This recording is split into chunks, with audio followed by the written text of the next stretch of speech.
Alhamdulillah. Armeeto yaa haadhatoo tana geesse cinimuutoo dura kooraan si geesse. Armeeto yaa haadhatoo tana geesse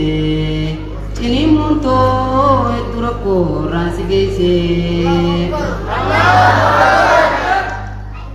Waayitantee murra wanni na kaasee nabii rabbiitu hadiisaan si caalchisee nagayaaf raamannitti haabuu baay'isee irreettuun namaaf irraa si laaffisee nama rabbiin rahmata isaatiin beeksisee qofa kan waa'ee keessa dhimmisee akkasiin waa heddummaatuun jaa deebisee akkaan ji'ee himuun wallaa daddaan baasee.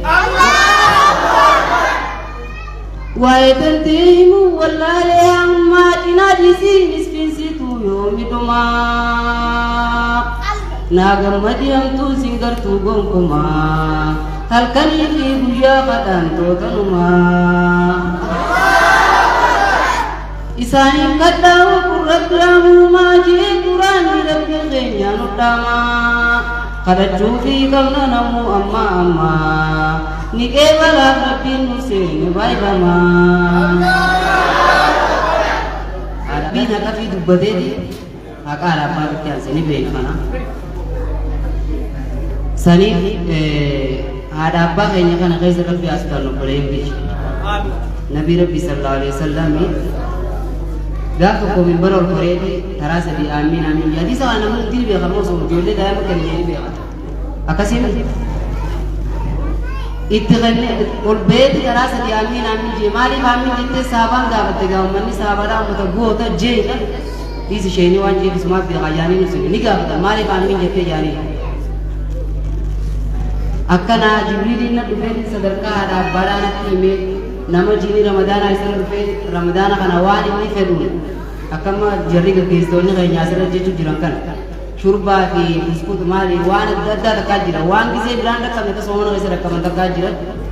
kanaan garaan kee hanga si dadhabu takka nyaatanitti wanta godhanii ibaadaarra warabbii waan dandeessu nasdaadhaara jesalaannee sitti isin taatee manuma salaatu jammaan soomana keessaa rabbi jechuudha haqa soomanni kun sirraa qabu guunne jechuudha ammas nama haadha abbaan isaa isa bira dulloomee isaan kanan kaddamin dulloomuu qofaa miti beeku hanga dulloomanitti hin kaddamin jechuudha mi dubbiillaa haadha abbaa kee itti dhaqqabdee isaan lachuu osoo isaan kaddamtuu isaan duniyaa irraas biraan gadeen funyaan isaa lafatti haarii gamuu sanii haamniin jiinaan jechuudha hadiisa kana kun beeynaami saniif haqa haadha abbaa kana namni galchuun jiru inni sadaffaadhaa maal jennaan nama gizee nabi rabbi sallallahu alaihi wasallam bira dubbate nabiyyiin gizee dubbate sallallahu alaihi wasallam sallu ala nabi maaliif jennaan gizee nabi rabbi sallallahu alaihi wasallam dubbate nabi sallallahu alaihi wasallam narratti jinna garaamta namarratti buuse funyaan isaa lafatti argamu abaarsa nabi rabbi bakka kanatti aamiin san jala kan galle eeggannoo godhuun barbaachisa jechuudha saniif jecha isinin dubbatina amantiin islaam erga dhalaa dhiibdee dhugumaan ba'a duniyaa kanaan gara jiraan hin beeknummaas rabbii beeka wallahi waan deeqaa shabbooda rabbiin kun nutti dalagu taa'u hin beeknummaas ammuma ammaa kana arrabni keenya kun fedhii rabbiitiin gara gaggaru jira fakkeenya ammoo mudawwarii fi imaamaa kanneen kufoo jala gabaabsannee waan amantiin islaamaatti hin ajajne afaan kanaan dubbanne malee kushee kan keenya ni fitan jecha tokko jira jaan kayyuu jecha san dubbatti amma reefu na siyaasii ta'u jira wallahi dubbii bakka kana dubbatamtu asii dhiistanii yaa'ina guyyaa rabbiin wal nuti dubbinu amma nama soomna bara deemgaddaa soomna kabarna biyya uffata tokko lamaa miti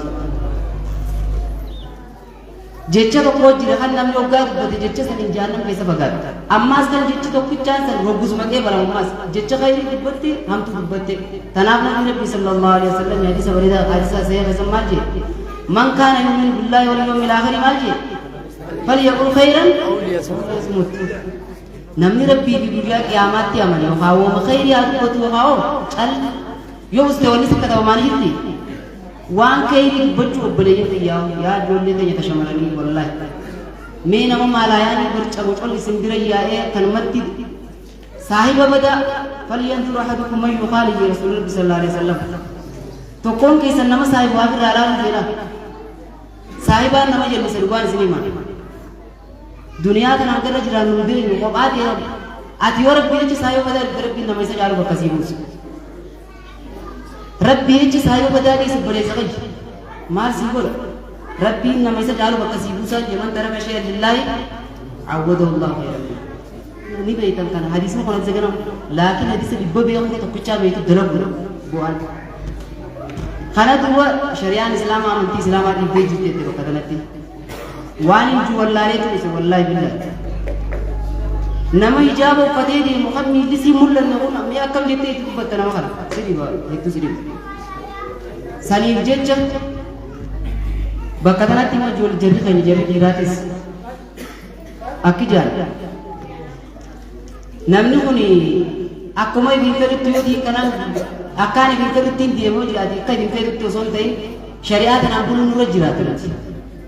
abbaan dandee rabbiin maal jedhe achuma keessa suuratul nisaa kana keessatti lama lamaan fuudhaa jedhamu takka takka hojii yoo matnaa walfulaa ka warbaan jenne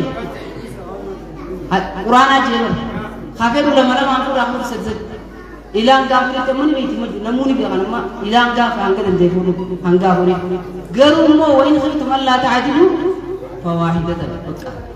dhagaa ijoollee ta'e amma fuudhaa beekadhaa amma galaa fuudhaa jechuun yaa miti waan inni isin himu jiru qabu bakka kanatti dogongora guddaa bakka kana nu seenee jira namtichaa wal qixxeessuu hin dandeenye takka irratti haa gabaabbatuu jee ammoo haa wal qixxeessuu danda'u haa fuudhu jee rabbii jeemmas namtichaan haadha manaa osoo lama qabuu takka qofarra gabaabbate guyyaa qiyaamaadhaa cinaachi tokko haala cabaa ta'een dhufaa jee kanaas adabni isaa lafa kaamee jira bakka seenuu qaba namni ati maatti siika hanga gadi haafuu duuba masruufa keessirraa qixxeessuu baate yoo fedhiin ta'e yoo sirraa irratti guyyaa sanirra rabbiin isaan gaafata waan kana keessatti adaba nama hundaa rabbiin lafa kaa'etu akka haraam irraa namoonni bakka yeroo ammaan tanaa namni tokko gisee fuudhe kana abbaa Muhammad jaaniin bakka ooluudhaa jira hafata jira haati Muhammad gumaata ooltee xiqqa ajaa'ibaa kanatti cuuntamtu tamirra bareedaan uffattee takkaa cuffatiisa biratti ni manuufannee haatee dheettee deennaan onqolooniitiin godhattee dichi godhate oolutti gisee onqoloonii guuttee achi baatu abbaa Muhammad achi godhattee fayyaa deegaa abbaa Muhammad jettee aamin jeerka addarra kaatee irraa eenyu safara naara Muhammad hay sumaasa huccuu tana firraan jijjiirin akkanuma dhaabu jeenamtu manaatiin akkana si wajjin deema laallaa dhiira jaalatti ijaan seenti ijaan dhugaan isinitti hojjiran wallaahi babbareeffadha abbaa mana keessatti garuu ala huccuu fokkattu uffadhaa deema maal shari'aa rabbumaa jirwaan walaa tubdiina ziinata hunnu alatti faaya kee mul'isin rabbii jechu jira wallaahi saniif jecha hanguma manaatiin si wajjin deemaa yaada Muhammad firraan jijjiirin kanuma qonqoloonii deemaa sirraa fuudha nu yaasi deemuu bara saniif jecha duuba mana keetitti tolfadhu abbaa mana keetii qabi qalbii isaa haati manaa bara haati manaa abbaa manaatiif shiqaalaa hoduun carraaqachaa ooleen mana gada dastasii kottu fuulaan itti tola dadhabbiirraa buusii osoo seenne ulaa wayis dhiheessiif sanii sirra caalaa dhalaan teenya hedduun asitti dagamtee bakkitti dhiirtillee jarraan qaarsitee joollumaa jejjee waan sangoodhaaf jettee waan biraa jedheetti tasaalaaf tullaansee mee maal qaba khidmaa isaatiif yoo dhaabbattee ammaasiis ni jirti gariin dhalaa keessaa tanfaamteen beene waa'ee bultii keessaa yoggaa dhabuuf hedduu nama hedduu keessaa tottolfattee deetti faaya sii mul'isaa bakka maalaa yaa'anii ajnabiyyii keessaa mana sitti gallaan ifirraa jijjiirti tanarraan hin deemne cuudu dullatti naqattee deddeebii dantaa'es dhabdeeti tottolfachuu beektu mana sii keessatti Tanap nirtitenya astala sambarti. Sanif obboleeyyan kiyya dhiifama naa godhaadha. Haati mana abbaa manaa shaqaan namni abbaa manaa qabachuu danda'u haadha manaati. Doktorri fedhe bakka jara dhiiraaf ni jirtanii haadha manaa keessa rabbis gaadha. Wallaahi haadha manaa keessa rabbis gaadha.